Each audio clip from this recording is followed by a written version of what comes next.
আসসালামু আলাইকুম সবাইকে। অক্টোটেকের আরো একটা নতুন ভিডিওতে সবাইকে স্বাগতম। বাইরে আজকাল গরম না থাকলেও কিন্তু আমাদের হাতে একটা বেশ গরম সরম ফোন চলে এসেছে।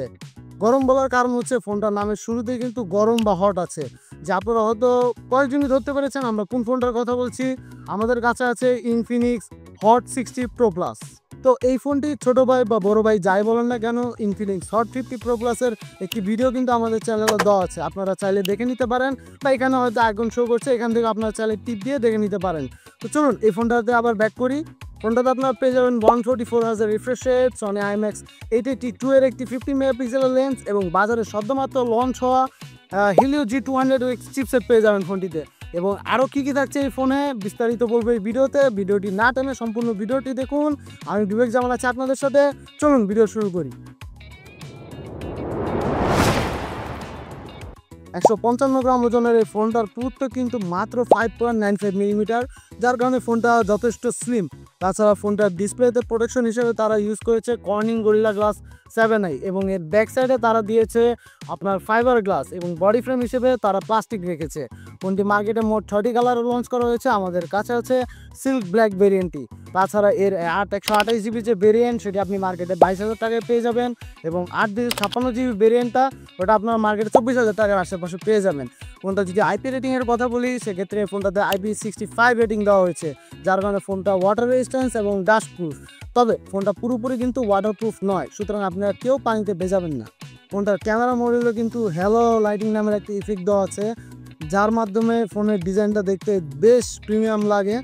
তাছাড়া ফোনটা কিন্তু যথেষ্ট স্লিম এবং হালকা, আপনি যখন হাতে নেবেন আপনার হ্যান্ড গ্রিপ ভালোই পাবেন। তবে কথা আছে না, অতি বুকি চোরের লক্ষণ, তাই এটি মানে যদি জোরে সোরে যাতা খায় সেক্ষেত্রে কিন্তু ভেঙে যেতে পারে।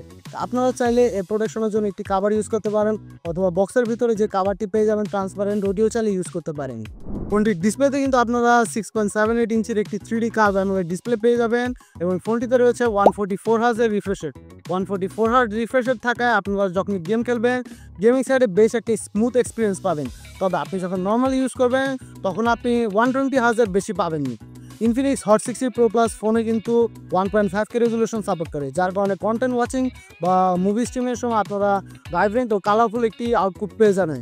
তাছাড়া ফোনটার ডিসপ্লেতে 4500 নিচে পিক ব্রাইটনেস দেওয়া হয়েছে, রেগুলার ইউজের সময় 1500-এর মতো পেয়ে যাবেন, যার কারণে ইনডোর বলেন বা আউটডোর বলেন বেশ ভালো একটা এক্সপিরিয়েন্স পাবেন।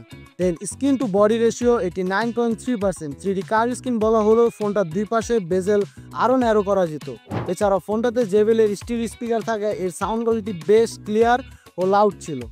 ফোনটাতে প্রাইভেসির জন্য ইন ডিসপ্লে ফিঙ্গারপ্রিন্ট দেওয়া হয়েছে, ফিঙ্গারপ্রিন্টের জায়গায় যথেষ্ট অ্যাকুরেট ছিল, মানে আপনি চাইলে এক হাতে ইজিলি ফোনটাকে আনলক করতে পারবেন। এবং যদি দ্রুততার কথা বলি যথেষ্ট ফাস্ট আনলক হচ্ছিল। আর ফোনটার যদি নোটিফিকেশন বারে টান দেন সেক্ষেত্রে কালার ইনভেনশন নামের একটি অপশন পেয়ে যাবেন, যার মাধ্যমে আপনি চাইলে যে মানে থিমগুলি আছে অ্যাপগুলি ওইগুলি চেঞ্জ করতে পারবেন, যা দেখতে ভালোই লাগতেছিল আমাদের কাছে। গ্যালারিতে এডিট অপশনে গেলে এআই ইরেজার বা এআই এক্সপ্যান্ড নামের অপশন পেয়ে যাবেন। এআই ইরেজার দিয়ে অবঞ্চিত বা অপ্রত্যাশিত কোনো কিছু সহজেই মুছে ফেলতে পারবেন। চলুন দেখি এআই ইরেজার কেমন কাজ করছে। এআই ইরেজার প্রসেসিং হতে যদিও একটু সময় নেয়, তবে আউটপুট যথেষ্ট ভালো দিচ্ছিল। এআই এক্সপেন্ডের যদি কথা বলি, এর মাধ্যমে আপনি আপনার ছবির চারপাশে যথেষ্ট এক্সপ্লেন করতে পারবেন। সো ওভারঅল বলাই যায় ইনফিনিক্সের ফোনগুলোতে এই ফিচারগুলো বেশ কার্যকর। তাছাড়া ফোনটাতে হাই ট্রান্সলেট নামের একটি অপশন আছে, যার মাধ্যমে আপনার যে কোনো ভাষাকে অন্য একটি ভাষায় রূপান্তর করে দিতে পারবে। আপনারা হয়তো স্ক্রিনে দেখতেই পাচ্ছেন। ফোনটিতে চিপসেট হিসেবে ব্যবহার করা হয়েছে মিডিয়া টেকের হেলিও G200, যা কিনা একটি 6 ন্যানোমিটার চিপসেট। সাধারণত এই বাজেটের যে ফোনগুলি আছে ওইগুলির মধ্যে আমরা এই চিপসেটটা দেখতে পাই। এটা একটি মিড রেঞ্জের চিপসেট। 2025 সালে মে মাসে চিপসেটটি লঞ্চ হয়েছে, একদম নতুন চিপসেট। তবে পারফরমেন্সের যদি কথা বলি সেক্ষেত্রে মিডিয়াটেক হেলিও G100 যে চিপসেটটি আছে ওটার কাছাকাছি। ফোনটিকে আমরা গেম হিসেবে ফ্রি ফায়ার, পাবজি এবং ফুটবল খেলেছি। পাবজিতে 30 FPS গেম প্লে করলে মোটামুটি বেশ ভালোই একটা সাপোর্ট পাওয়া যায়, তবে দীর্ঘক্ষণ গেম প্লে করলে কিন্তু পারফরমেন্স কিছুটা ড্রপ করতে দেখা যায়। এর পাশাপাশি নামের মতো ফোনটা গরম ও হট হয়ে যায়। ফ্রি ফায়ার আলট্রা গ্রাফিক্সে খেলা যায়, এটা অবশ্য নতুন কিছু না, তবে সবচেয়ে ভালো আউটপুট পাওয়া যায় স্ট্যান্ডার্ড গ্রাফিক্সে খেললে। এরপর ফুটবল ট্রাই করেছিলাম, সেক্ষেত্রে 60 FPS হাই গ্রাফিক্সে গেম প্লে করলে বেশ ভালো পরিমাণে ল্যাগ পাওয়া যাচ্ছিল। লো গ্রাফিক্সে গেম প্লে করলে আবার বেশ ডিসেন্ট একটি পারফরমেন্স পাওয়া যাচ্ছিল। ফোনটাতে UFS 2.2 এর একটি ইন্টারনাল স্টোরেজ রয়েছে, যার কারণে মাল্টিটাস্কিংয়ের সময় বা চারপাশে অ্যাপ হ্যান্ডেলের সময় ফোনটা বেশ হিমশিম খাচ্ছিল। তাছাড়া ফোনটার মধ্যে নেই কোনো মাইক্রো এসএসডি কার্ডের ব্যবস্থা, যার কারণে আপনি চাইলেও এটা স্টোরেজ বাড়াতে পারবেন না। এবার চলে আসি ফোনটার ক্যামেরা সেকশনে। ক্যামেরা যদি দেখি একটু লক্ষ্য করি, সেক্ষেত্রে প্রথমে পেয়ে যাবেন আপনার হচ্ছে 50 মেগাপিক্সেল একটি মেইন ক্যামেরা, পরে রয়েছে একটি ডেপ সেন্সর, এবং লাস্টে যেটা দেখতে পাচ্ছেন ওটা কোনো ক্যামেরা না, ওটা হচ্ছে একটি হ্যালো লাইট ইফেক্ট। এটির কাজ কি? এটার কাজ হচ্ছে আপনার যখন নোটিফিকেশন আসবে বা আপনি যখন মিউজিক শুনবেন এটি জ্বলে উঠবে। জ্বলে না কেন? এটি জ্বলে উঠছে। মেইন ক্যামেরা দিয়ে দিনের আলোতে ছবির রং অনেকটা ন্যাচারাল দেখায়। ওভার স্যাচুরেশন খুব বেশি হয় না, সবুজ বা নীল রং বেশ উজ্জ্বল হয়ে আসে। স্ক্রিন টোনও স্বাভাবিক থাকে। 50 মেগাপিক্সেল সেন্সরের সনি IMX882 ব্যবহার করার কারণে ডিটেল বেশ ভালো পাওয়া যায়। জুম করলে শার্পনেস বজায় থাকে, ছবির ডাইনামিক রেঞ্জও বেশ ভালোই। HDR ভালো কাজ করে, আকাশ বা ব্যাকগ্রাউন্ডের ডার্ক এরিয়া ব্ল্যাক হয়ে যায় না। ফুল পিক্সেল অটো ফোকাস থাকায় ফোকাস দ্রুত পাওয়া যায়, চলন্ত অবজেক্ট ছাড় ছবি তোলা যায়। ওভারঅল মেইন ক্যামেরা পারফরমেন্স অনেক ভালো, সোশ্যাল মিডিয়া বা সাধারণ ব্যবহারের জন্য একদম পারফেক্ট। পোর্ট্রেট ছবিতে সাবজেক্ট ও ব্যাকগ্রাউন্ড আলাদা করতে বেশ ভালো কাজ করে। ব্যাকগ্রাউন্ড স্মুথ ব্লার হয়, কিন্তু মাঝে মাঝে চুল বা জটিল আউটলাইনে কাটআউট তেমন নিখুঁত হয় না। স্ক্রিন নর্মাল উজ্জ্বল আসে, AI বিউটি মুড ছবি ফর্সা করে দেয়, তবে চাইলে সেটি অফ রাখা যায়।